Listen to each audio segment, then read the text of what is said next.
So let me ask you about that intro, first of all, Jonathan. Have you ever seen a fourth stringer on the depth chart come in with this type of an arrival? Well, remember, though, he might have been fourth stringer, but he was starting the game. And so like, you can't have fourth stringer mentality if you're going to go out there and try to start a game and try to actually be a little bit. It's like this is the difference with Shedeur. And I was trying to – I had a hard time. I like Shedeur.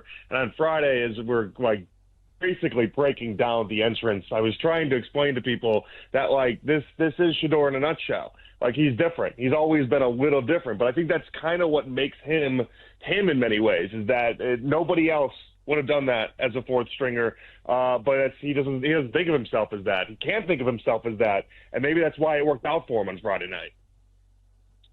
I almost feel like you kind of have to have some level of delusional confidence to succeed in the NFL sometimes. And especially as a rookie quarterback where you're going to have some setbacks. But the question is, can he truly make a push to be the starter for the Browns?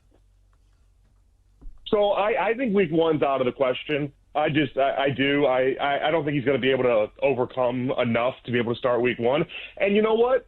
I don't think week one is something that he should really be knocking on the doorstep to try to win. And the only reason why I say that is because if you guys looked at the first 6 weeks of the season, it's incredibly tough. Like, we had Frank Schwab on our show a couple weeks ago. You guys know Frank Schwab has been around in the NFL for a million years. He's like in 20 years of doing this at Yahoo, where he's like, this is the hardest first 6 weeks of a season I've ever seen. And it's like, yeah, go look at the schedule. Like, it's incredibly tough. So whether that was Dylan Gabriel, whether it was Shedeur Sanders, whether that was Kenny Pickett, anyone not named Joe Flacco, the first 6 weeks was going to be really, really rough for them anyway. So it almost sets up really nicely if Flacco can do the first 6, 7, 8 weeks, and then Shedeur would have a chance to take over and go from there. So, Jonathan, what is the Browns' feeling on Dylan Gabriel versus Shedeur? Because obviously they drafted Dylan before Shedeur, and then he was ahead of Shedeur on the depth chart despite Shedeur starting. So do the Browns want Dylan to be that guy, or does Shedeur get that shot if he outperforms Dylan in training camp or during the season and practices? So Stefanski loves Dylan. That's okay. Like, they've not been really shy about that. Stefanski loves Dylan. He clearly wants this thing with Dylan Gabriel to work. The problem is that people like myself have been at training camp and we've watched him play football, and it's not good. And so you just can't hide that. There's just no other way to really dress it up. And they've tried. Trust me, they've tried. I went to a practice. Was it last Friday? Not the Friday for the preseason. The one before that.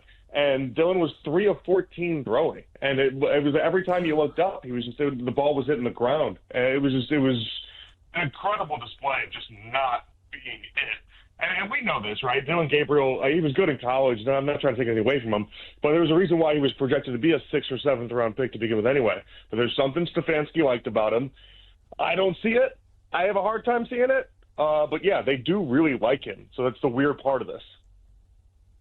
Okay, so now my question is, how has Shedeur looked in training camp? Because obviously we saw him in the preseason, and he had this great performance.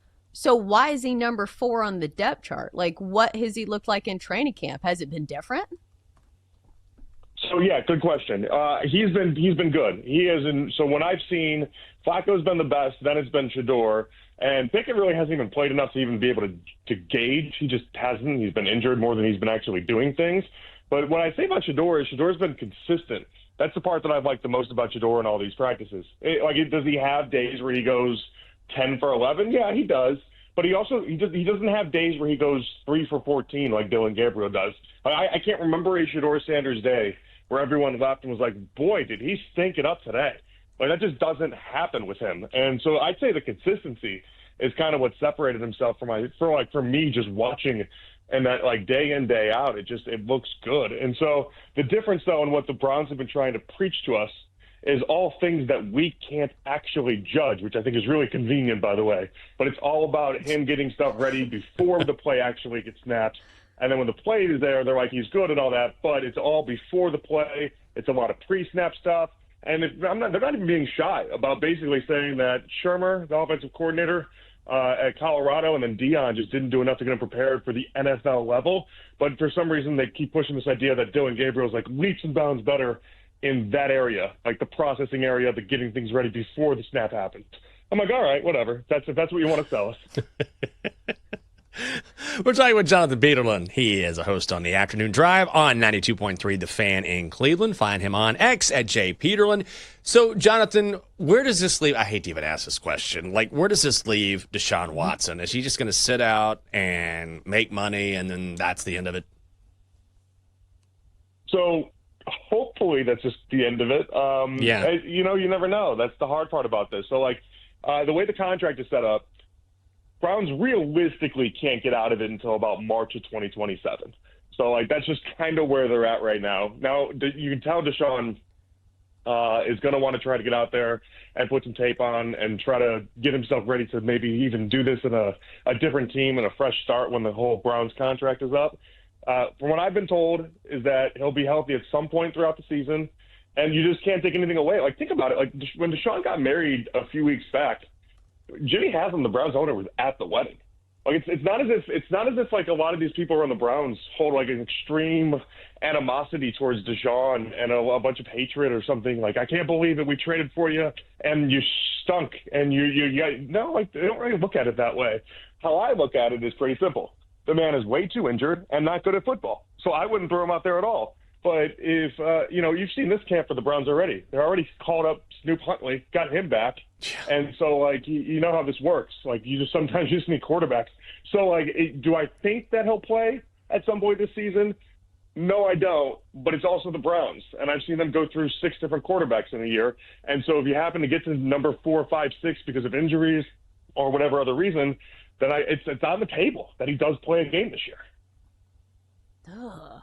I think you kind of alluded to my next question, and that would be, can we trust the Browns as a franchise to get this decision right at quarterback?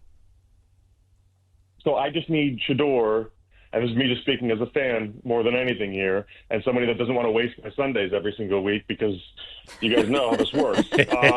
I need Shedeur to make it so hard on them, like he did on Friday night, that they have no choice just to put him out there and then see what he can do. And listen, the beautiful thing about this, guys, is that if he can't, and if he's just not that good, and this preseason game was just whatever, and he's just, I just say, just can't do it, then okay, fine. You like the Browns have them set up for 2026, where they have 2 draft picks now in the first round after the trade out from number 2 to go to number 5. So, like, they can do this. It's okay, but you have to find out. You can't extend this until past the draft and try to go to next year to see if Shedeur can actually do it. Well, you can't do that. You have to find out and answer this year. So, Jonathan, we know it's not going to be a great season for the Browns. I think that's well established. It's not knocking the team there 33-1 to win the division. But what is give me best case scenario for Cleveland this season? Best case scenario has to be Shedeur Sanders just lights it up, and then you have your franchise quarterback, and you don't have to in any sort of way go into the draft in 2026. But even in a best case scenario with Shedeur Sanders lighting it up, nobody's saying that is all of a sudden Jaden Daniels and what he did in making it to the NFC title game last year. Right. Like the way that any of these rookie quarterbacks, whether Shedeur or Dylan, win this job long term, it's probably not with like an 11 or 12 win season. It's probably like a 6 or 7 or 8 win season that you're just like, okay, he looks the part. Now we need other players. Like, guys, I can't stress enough how old and broke this offensive line appears to be. If they all stay healthy, there's a lot of Pro Bowlers there, but there's a lot of old and there's a lot of broke. There's a lot of injuries on that line, has been for the past 3 years. Those guys are still all there, and they're all 30-plus and older except for DeJuan Jones. Wide receivers. Jerry Jeudy's nice, but Jerry Jeudy's supposed to be the number 1. Outside of that, it's really not that impressive. Even the running back situation with Judkins now out for we don't even know how many games is it's a lot to get over. So although this team has talent in certain places, you could argue every NFL team has enough. Like, hey, there's a Myles Garrett, there's a Denzel Ward, there's talent there, but it's just not enough to overcome. Okay, so I'm hearing a lot of negativity, which is usually the case when people talk about the Browns. Can you sell me on anything about this team? Like, is the defense good? Are there any strengths for the Browns this year? The defensive line, yeah, I could sell you on that. It's Myles Garrett and Mason Graham. Mason Graham might be the least talked about 5th overall pick in the history of the NFL. I mean, it's a wild how under talked about he is. And every time at practice you see him, Like, so he doesn't look like Myles Garrett, not even close. Myles Garrett looks like one of those Under Armour mannequins. He's just chiseled, right? Mason Graham looks like every 23-year-old that you'd ever see at like a frat party. He just doesn't look the part at all. But when you watch him, he's unreal. Like his get off is incredible. The way he's able to get at quarterbacks, even in these practices where you can't touch him, is unreal. Like he's a force. And so like the defensive line for the Browns should be really pretty good. And I'm hoping they've had a couple injuries already.